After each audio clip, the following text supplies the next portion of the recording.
दिवाळी 2-3 दिवसावर आहे, म्हटलं दिवाळीचं गिफ्ट म्हणून त्यांना ही हॅपीनेस द्यायला पाहिजे, कारण त्यांची इच्छा लई आहे आणि त्यांचं पण हक्क आहे खेळणी खेळायचा, कारण वय लहान लहान आहे. म्हणून आता आपण जाऊ कॅरम घेऊ आणि आपल्याकडून एक त्यांच्या हॅपीनेस मध्ये आपला एक वाटा असायला पाहिजे.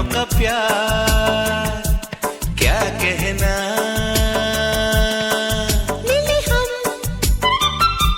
छलक उठा खुशी का